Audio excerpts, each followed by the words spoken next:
Shalom Aleichem, c'est rapporté dans Mishnah Ta'anit, chapitre 4, Mishnah 8. Amar Rabben Shimon ben Gamliel, Lo hayu yamim tovim li Israël ke chamisha asar be'av ou ke yom Kippourim. Rabban Shimon, fils de Gamliel, dit, le plus beau jour de calendrier juif, c'est le 15 Av et le jour de Kippour. Pourquoi?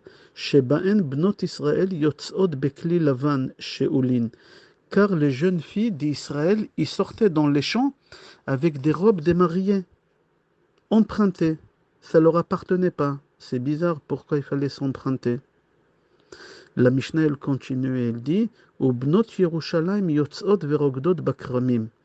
Et les filles de Jérusalem sortaient dans les champs, y dansaient, y chantaient. Dans les champs, c'est bizarre, on parle ici que des filles de Yerushalayim. Et les autres filles des autres villes. Je continue la Mishnah. Les jeunes hommes partaient vers les jeunes filles dans les champs. Ils les voyaient chanter, danser. C'est bizarre, c'est sourd.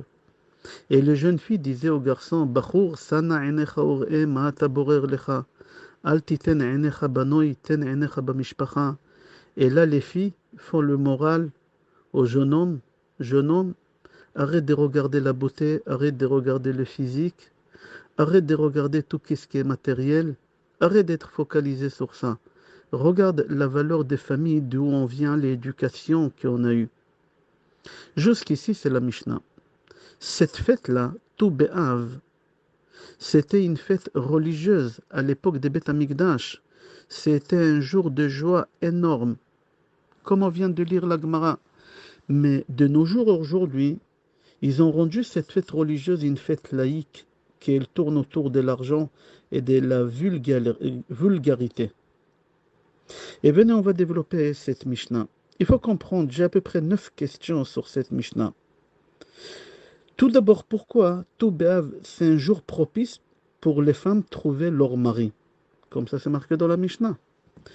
Pourquoi que pour les femmes? Pourquoi pas pour les hommes? Deuxième question. Est-ce que vraiment c'est les plus beaux jours des calendriers juifs? Bien sûr qu'il y a des autres jours qui sont beaucoup plus beaux que ces jours. Pourquoi la Mishnah dit que ces 2 jours-là, c'est le plus beau jour du calendrier juif? Troisième question. Quel est le lien entre Tou B'Av et Yom Kippourim? Quatrième question. Pourquoi une robe des mariés? Il s'habillait déjà en robe des mariés et il sortait dans les champs. Pourquoi la robe blanche? Cinquième question. Pourquoi les jeunes filles n'avaient pas le droit de sortir avec leur propre robe? Ils étaient obligés de s'emprunter. Si une fille elle a acheté une robe de mariée chez Prada, chez Yves Saint Laurent, Chanel, à 30 000 euros, non, elle n'avait pas le droit de les mettre. Il fallait qu'elle prenne la robe d'une autre fille qu'elle achetait chez Tati à 300 euros. Il fallait qu'elle s'emprunte entre eux. Pourquoi? Sixième question. Comment tu peux dire que le jour de Kippour, c'est un jour de joie? On vient de dire que le plus beau jour du calendrier juif, c'est 15 Av et Kippour. Puisque le jour de Kippour, Hachem, il a 2 livres ouverts devant lui, les vivants et les morts, ceux qui vont, chas v'shalom, quitter ce monde. C'est un moment de stress. Septième question. Comment c'est possible que des jeunes filles dansent, chantent devant les garçons? Kol be'isha erva. Huitième question. Remarque, les garçons ne disent rien, ils n'ouvrent pas leur bouche. Ils branchent pas, ils réagissent pas, ils répondent pas. Il n'y a que les filles qui parlent. Il n'y a que les filles qui dansent. Neuvième question. Pourquoi que les filles d'Yerushalayim et les autres filles, qu'est-ce qui se passe? Et on va essayer, Be'ezrat Hashem, de répondre. Le lien entre Tou B'Av et Yom Kippourim, c'est les 2 jours qui témoignent que Hashem, il a pardonné les fautes que les hommes ont fait.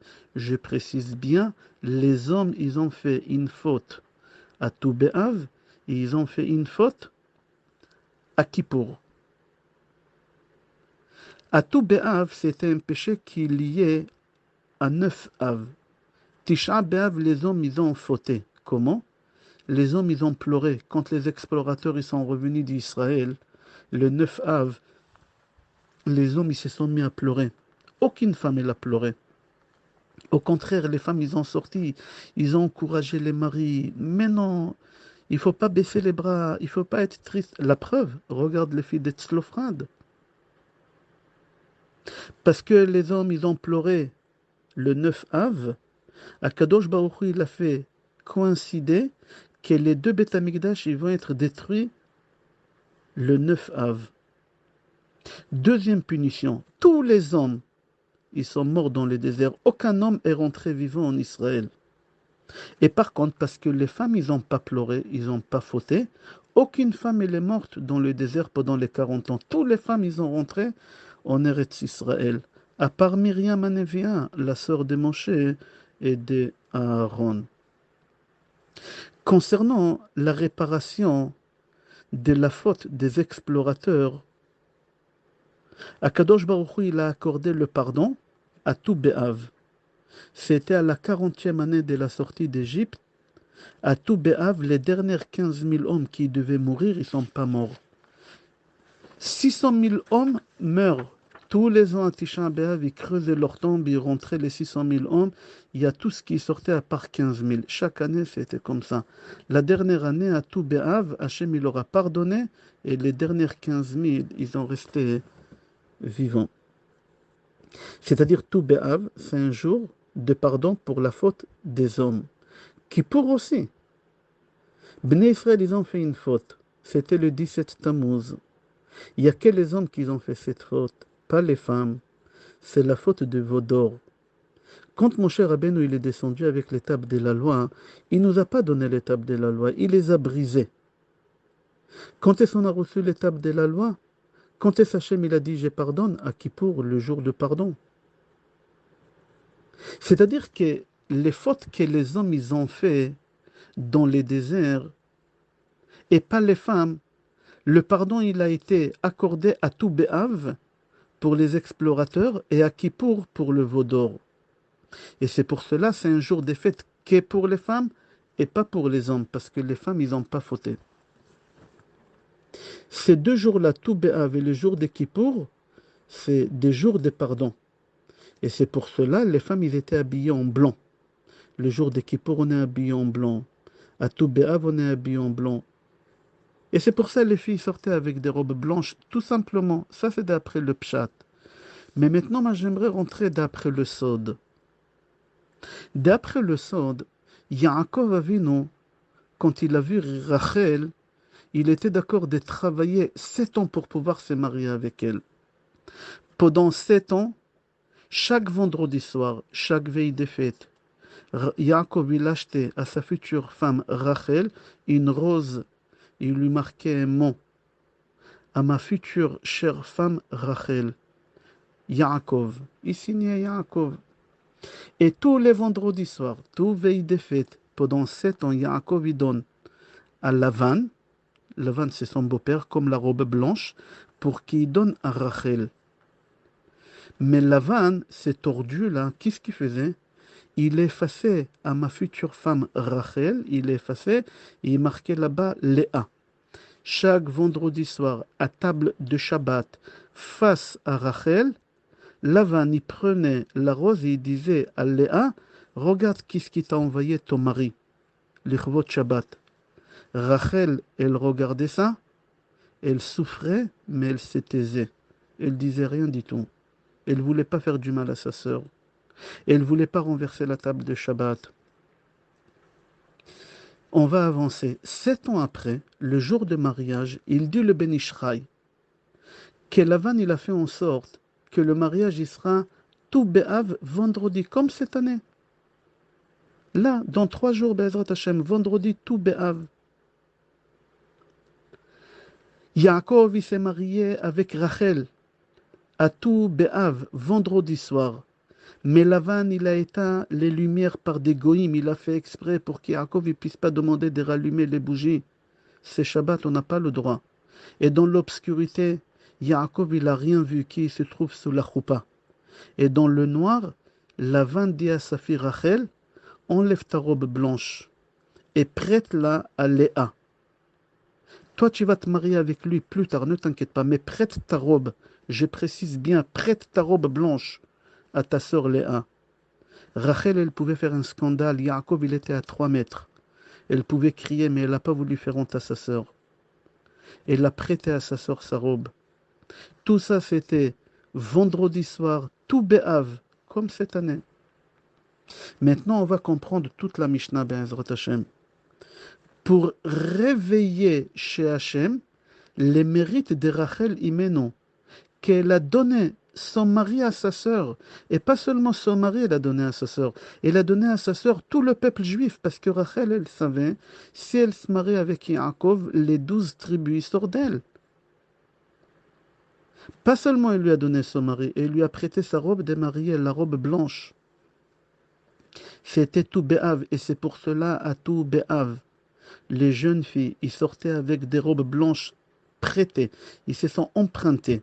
Pourquoi? Pour rappeler à Akadosh Baruch Hu qu'est-ce qu'elle a fait notre mère Rachel. Et c'est quelque chose de propice pour trouver son futur mari, Be'ezrat Hashem. Et là, Hashem, quand il voit cet acte-là, il promet à Rachel, il nous regarde dans Jérémie, chapitre 31, Pasuk Tetzain. Hachem, il dit à Rachel, puisque tu as fait cet acte-là, voilà le salaire que je vais te donner. Ki yesh sachar lif'ulater veshavu bani me'eretz oyev. Tu imagines qu'est-ce qu'elle a fait Rachel? De nature, la femme, elle est jalouse. Mais Rachel, elle a travaillé sur elle. Au lieu de faire sinat rinam, elle a fait ahavat rinam. Il y a une femme qui, elle voit sa copine, qu'elle porte l'alliance, pas dans le doigt, qu'il ne faut pas sur le bon doigt. Et elle dit à sa copine, tu sais que l'alliance, elle n'est pas sur la bonne doigt. Et la copine, elle répond, oui, c'est normal, parce que je ne suis pas avec le bon mari. Ils ont fait une statistique. Ils ont découvert que beaucoup de couples, après quelques années de mariage, les femmes, ils se disent, peut-être on aurait pu trouver mieux si on aurait été patiente. Peut-être c'est pas l'homme de la vie qu'on aurait imaginé. Ils se posent beaucoup de questions. 90% des femmes, comme ça ils ont fait une statistique dans le monde, 90% des femmes, ils ont répondu, si on va remonter le temps, derrière, on ne serait pas marié avec ce mari-là. C'est bizarre. Et quand même les femmes, ils étaient d'accord. C'est rapporté dans Gemara Sota, page Bet, Amoud Bet, et Sanhedrin Chaf Bet, que 40 jours avant que l'enfant il est conçu, c'est-à-dire 40 jours avant que ta mère elle est partie au Mikvé, Akadosh Baruch Hu déjà il a annoncé qui va être ton mari, qui va être ta femme, quelle date, quelle année, quelle heure, et à quelle minute il te mettra l'alliance dans ta main. Comme ça, c'est marqué dans la Gemara. Alors, si c'est 40 jours avant que tu aies été conçu, viens voir, 40 jours avant qu'Hachem il a créé le monde, qu'est-ce qui s'est passé? Quand est-ce qu'Hachem il a commencé à créer le monde? C'était un dimanche 25 Elul, il y a 5782 ans. Alors, si tu vas à 25 Elul, 40 jours avant, c'est quoi? C'est tout Béhav. C'est-à-dire qu'à tout Béhav, Akadosh Baruch Hu, déjà, il a décidé qu'elle va être ta femme, qui va être ton mari. Et c'est pour cela on dit que tout Béhav, c'est un jour propice pour trouver son futur mari. Je ne dis pas sa future femme, son futur mari, on va expliquer tout à l'heure pourquoi. C'est un jour propice plus pour les femmes que pour les hommes. Et c'est pour ça qu'on a fait Tikkun Ravakim et Ravakot, pour faciliter aux hommes aussi, à travers la femme. Mais seulement il faut faire très attention de ne pas être trop sélectif, trop difficile. Parce que tu peux rater ton mazal qu'Hachem il a décidé pour toi 40 jours avant que tu aies été conçu. Comme ça c'est marqué dans Gemara Sota, page bête. Caché zivugo chez la dame qui créa Tiamsouf. Je comprends pas. On a du mal à trouver son conjoint. On a beaucoup de mal. Que créa Tiamsouf. C'est bizarre. Si un Kadosh Baruch Hu, il a décrété 40 jours avant que j'ai été conçu, qui va être mon mari, à quelle date et à quelle heure, alors je ne comprends pas pourquoi c'est aussi difficile que ça. La Gemara, elle répond tout simplement. Il y a des personnes qui sont trop sélectives, trop dures, ils veulent le meilleur, peut-être le prochain, etc. Alors tu rates ton mazal, Mishoresh Nishmater. Qu'est-ce qu'Hachem il a décidé, tu peux le rater. Après, tu auras du mal à trouver quelque chose qui te convient. Pour comprendre, je vais te donner une image. Un jour, il y a quelqu'un, il est venu, il m'a demandé, Rav, est-ce que vous pouvez m'expliquer quelle est la différence entre une rencontre et un mariage? Quelle est la différence entre l'époque de rencontre? Il y a une époque que tu rencontres la fille 6 mois, 7 mois, 8 mois, il ne faut pas trop tarder, sinon le mariage jamais il aura lieu, sache-le. Plus tu repousses, plus tu donnes moins de chances que le mariage il aura lieu. Alors il m'a dit, quelle est la différence entre l'époque de rencontre et l'époque de mariage, quand on est déjà marié? Je le dis tout d'abord, je vais t'expliquer c'est quoi rencontre, cette époque-là que tu traverses. Je le dis pour que tu comprends, va dans le champ du blé, je veux que tu me choisisses la plus belle tige, la plus grande de taille, la plus blonde, la plus belle tige, je veux. Mais j'ai une condition. Plus tu avances dans le champ, tu n'as pas le droit de faire un pas en arrière. Tu n'as pas le droit de retourner. Tu fais qu'avancer. Va, je t'attends. Il est parti dans le champ de blé. Et dès qu'il rentre dans le champ de blé, qu'il était énorme, rempli de belles tiges de blé, il avance. Quelques pas après, il voit une très très belle tige. Grande de taille, blonde, magnifique tige. Et il s'est dit, je vais la prendre, c'est celle-là. Mais après, il est indécis. Il dit, je viens de commencer, j'ai encore 4 kilomètres devant moi. Certainement, la prochaine, elle va être mieux. Et comme ça, il avance des dizaines de belles tiges. Jusqu'à qu'il est arrivé à la fin de ce champ-là, il a trouvé là-bas des tiges vieilles, grosses, tristes, mortes. Il ne pouvait plus faire marche arrière. Il est revenu me voir, il m'a dit, j'ai rien ramené. Le Rav lui a dit, tu as compris c'est quoi les rencontres? Toujours tu crois que celle que tu vas rencontrer la semaine prochaine, elle va être beaucoup mieux que celle qu'on t'a présentée aujourd'hui. Et tu vas rater. Et tu vas comme ça penser tout le temps, et à la fin, tu n'auras pas le choix de prendre que ce qu'il y a les dernières. Je lui dis maintenant, je vais t'expliquer c'est quoi l'époque de mariage. Je lui dis maintenant, tu vas dans le champ de maïs. Je veux que tu me ramènes le plus beau maïs qu'il y a là-bas. Grand, fort, comment on l'appelle en français, géant vert.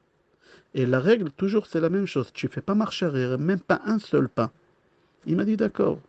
Et il va dans le champ de maïs. Dès qu'il rentre dans le champ de maïs, il voit un maïs pas mal, un peu rond, un peu rempli, un peu bégayeur. Il fait un peu la tête. Il est indécis, mais il ne veut pas faire les erreurs qu'il a fait dans le champ du blé. Alors il dit, je prends. Il est venu me voir. Il m'a dit, j'ai ramené un maïs, il n'est pas aïe aïe aïe, mais on peut faire avec quelque chose. Et là, je lui dis, c'est ça le mariage. Après que tu as choisi ta femme, après que tu as choisi ton mari, avec la émouna, que celui que tu l'as choisi, c'est le meilleur qu'il y a au monde, et tu n'aurais pas trouvé mieux que ça, tu vas réussir dans ton mariage. Ça, qu'est-ce qu'elle dit la Gemara, qu'on a cité tout à l'heure. Si tu es trop sélective, tu peux rater ton mazal. Et c'est dommage. Il y a une ségoula pour trouver son mazal. Et avoir des enfants, Be'ezrat Hashem, c'est d'être dans la simcha pour les femmes. Tout le temps dans la simcha, simcha. Avant le mariage, après le mariage, c'est marqué Emma Banim, c'est Mecha. Si tu veux être M, c'est maman. Tu veux avoir des enfants, la simcha. Chez les hommes, qui besimcha tetzion, qu'à travers la simcha, vous allez sortir de votre vie de célibataire et vous allez sortir de tous les angoisses, des parnassas, etc. Parfois, il y a des gens qui ont un blocage. En anglais, ça s'appelle l'akaz. Ils n'arrivent pas à trouver leur mazal, ils ne comprennent pas pourquoi, ils ont tout pour plaire. Et quand même, il y a un blocage, c'est pour cela, il faut faire attention. Peut-être on a vexé un chidour qu'on était avant. On n'a pas fait les choses comme il faut. Ça bloque beaucoup le mariage pour le futur. Alors chaque fois quand tu es en shidduch avec quelqu'un, si tu arrêtes Razvé Shalom, n'oublie pas de demander des dizaines de fois pardon, pardon, pardon. Et quand tu pries, tu précises dans ta prière à Kadosh Baruch Hu, qu'est-ce que tu attends qu'il t'envoie. La Gemara, elle raconte une histoire de quelqu'un qui voulait se marier avec une voisine, qu'elle était belle, Chana, Chana. Le Rav, il a dit, c'est pas comme ça qu'il faut prier. C'est pas comme ça qu'il faut prier. Dis Hachem, si Hana elle est bien pour moi, que ça avance et qu'on se marie. Si Hana elle est pas bien, fais-la oublier. Il n'a pas voulu. En fin de compte, il s'est marié avec elle et après il a prié qu'elle meure ou que lui il meure. L'histoire elle est longue dans la Gemara. Il faut que tu saches, chaque fois quand on te propose une chidour, souvent je vois, hein, que ce soit chez les hommes, chez les femmes, ils disent non, non, non, ça je suis fatigué, j'en peux plus. Non, il ne faut pas refuser, il faut partir, c'est important. Deuxième chose, quand on te montre une photo, la photo ça veut rien dire. Et surtout de nos jours, qu'on fait des filtres, etc. Troisième chose, quand tu sors en bguicha, en chidour, jamais tu dis non pour la première fois. Il faut voir deux fois. À partir de la deuxième fois, tu peux, comme ça, la troisième fois, déjà, tu es sûr si c'est ça, oui ou non. Le Baal Shem Tov, il dit, pourquoi quand on te propose une chidour, il ne faut pas dire non? Parce qu'il dit que sa propre fille, comme c'est dit le Baal Shem Tov, il lui a fait rencontrer trois shidduchim. Le quatrième, il a dit, c'est celui-là, ton mari. La fille dit à son père, papa, si tu savais pourquoi tu m'as fait rencontrer les trois autres. Il lui a dit, ma fille, parfois, à Kadosh Baruch Hu, il dit, avant que tu rencontres le bon, il faut que tu passes par 3, 4, 5 Chazve Shalom. Il y a une réparation à faire à travers les personnes que tu rencontres, c'est pas pour rien. Avant que tu arrives au Zivug Amiti, tu es obligé. Alors, il ne faut pas négliger quand on te propose quelqu'un et tu dis non. Tu es obligé de passer par là. Le Chazon Ish dit, au moment des rencontres, si on ne fait pas attention, Shomer Negia, il faut que tu saches que ce couple, il ne va pas tenir. C'est ou le divorce, Chazve Shalom après, ou des enfants avec des problèmes. Comme c'est dit le Chazon Ish. La valeur numérique de Ktiva Vachatima Tova, 928. Chamisha Asar Be'av. C'est la même valeur numérique. Il dit encore le Chazon Ish.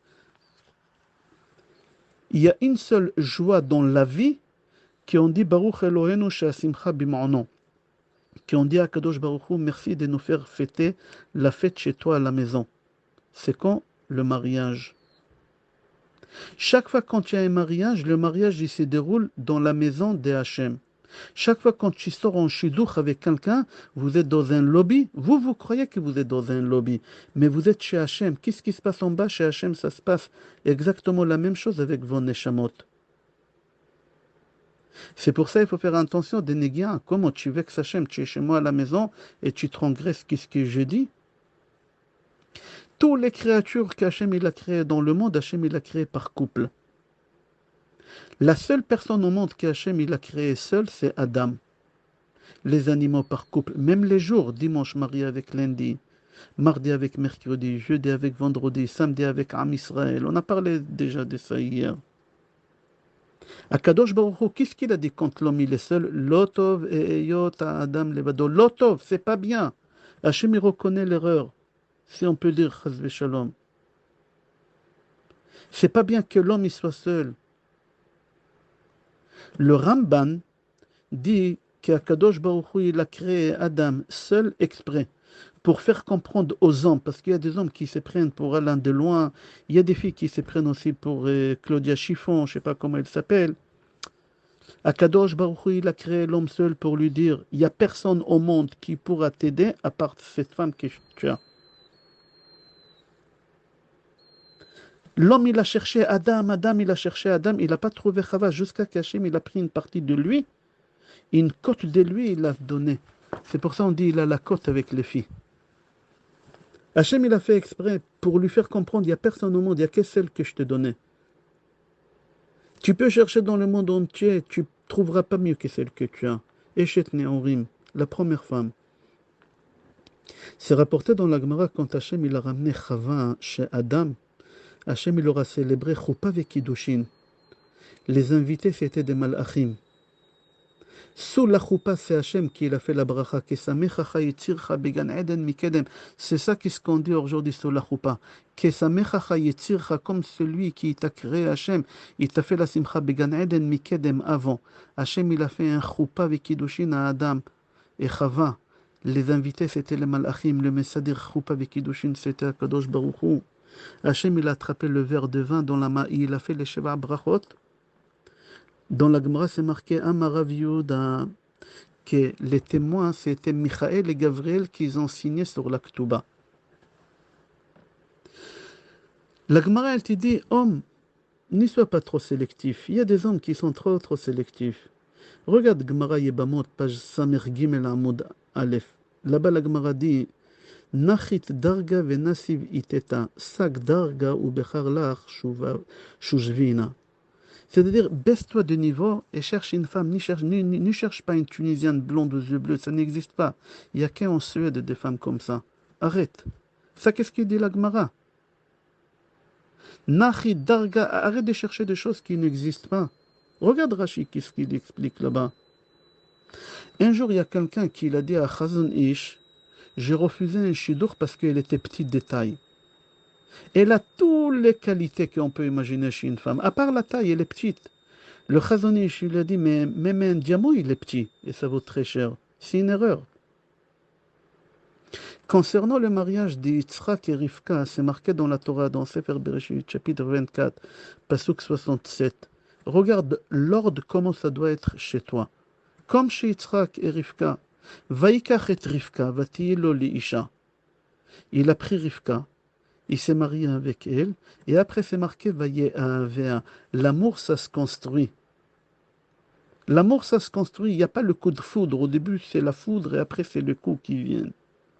La vision de la Torah. L'amour, il se développe qu'après le mariage. Avant le mariage, il faut qu'il y ait une grâce, il y a des points communs énormes, etc. Mais le Rabbi Akadosh Mifilt, Zichrono Livracha, dit, il faut que tu saches que le Satan ne donne pas la possibilité à un shidur qui réussit. Chaque fois quand tu as un shidur, le Satan, il est là. Parce que lui, il sait que le Mashiach, il peut venir au monde des personnes les plus simples. Alors il fait tout pour casser, pour que ça ne marche pas le shidur. Et nous, on doit être plus fort que lui. Alors, pose-toi toujours des questions. Est-ce que tu n'es pas trop sélectif? Est-ce que tu cherches en vérité quelque chose qui existe? Il y a beaucoup qui tombent dans cette piège. Ils cherchent quelque chose qu'en réalité, il n'existe pas là. Il n'existe pas. Ils cherchent beau, intelligent. Ça n'existe pas, c'est que dans les romans, c'est que dans les films. Superman, c'est que dans les films. Dans la vie réelle, il n'existe pas. N'y mélange pas la vie réelle et la vie du cinéma ou des romans. Il faut vivre la vie réelle.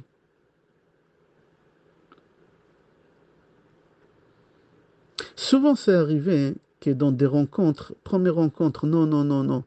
Je ne veux même pas faire la deuxième. On l'a forcé, allez, la deuxième, essaye. La troisième, c'était bon, c'est exactement, c'est l'homme que j'ai cherché, c'est l'homme de ma vie, je ne sais pas comment j'ai. Les parents, ils n'ont pas le droit de se mêler s'il n'y a pas de choses qui sont valables. Oui, il est tunisien, non, on veut une marocaine, non, elle est algérienne, moi je veux une tunisienne. Ça, c'est pas valable, ces bêtises-là. Non, on l'aime pas, on le trouve pas. Non, c'est pas valable, toutes ces choses-là. On n'a pas le droit de les écouter. Autre chose, c'est une mitzvah de payer le chatran ou la chatranite. Il y a des associations qui font des rencontres et Baruch Hashem, ils t'ont trouvé ta partenaire ou ton partenaire, alors il faut les payer. Ça ne bloque pas pour avoir des enfants. Après, il y a beaucoup de personnes qui avaient des problèmes à avoir des enfants parce qu'ils n'ont pas payé. Ils n'ont pas su. D'après la Kabbale, c'est comme ça. Et c'est lui qui est marieur ou marieuse, je ne sais pas comment on les appelle, les chatranim, il doit faire première chose, ils sont payés pour proposer. Il y a des gens que tu payes et ils te proposent une fois tous les 10 ans. Il faut qu'ils proposent très très souvent. Non plus toi, tu ne dois pas non plus être trop difficile, mais ils doivent proposer. Deuxième chose, ils doivent gérer après le contact, d'accord, entre toi et elle. Troisième chose, faire le contact entre les parents des deux côtés. Le rabbi de Lubavitch dit qu'il est strictement interdit d'aller dans un shidduch avec une pensée que c'est pas ça. Souvent, il y a des filles qui me disent non, je suis sûr que c'est pas ça, mais je vais aller parce qu'on m'a forcé. Non, c'est absurde. Si tu vas avec une pensée négative, ça marchera pas et c'est dommage. Mais avant que tu vas à la rencontre, c'est bien de prier. Mademoiselle, dis à Kadosh Baruch Hu, papa, je te fais confiance. Papa, je sais qu'un père, il ne pourra pas faire rencontrer à sa fille quelqu'un qui n'est pas bien. Alors je sais, si tu vas me faire rencontrer quelqu'un, je sais qu'il est bien pour moi. Alors, mademoiselle, quand tu vas au Shidour, prends ton père avec toi. Prends Hachem avec toi. C'est marqué dans Shir HaShirim, chapitre 4, pasuk 8. Iti mi Levanon kala, iti mi Levanon tavoi. Hachem, il dit, ma fille, prends-moi avec toi au Shidour. Prends-moi avec toi au Shidour. Mademoiselle, si chas v'shalom, les Shidour ne marchent pas, au moins tu sais que tu ne vas pas rentrer seule à la maison. Il y a ton Père du ciel qui t'accompagne. Je te souhaite bracha ve'atzlacha, bsorot tovot et kol tov.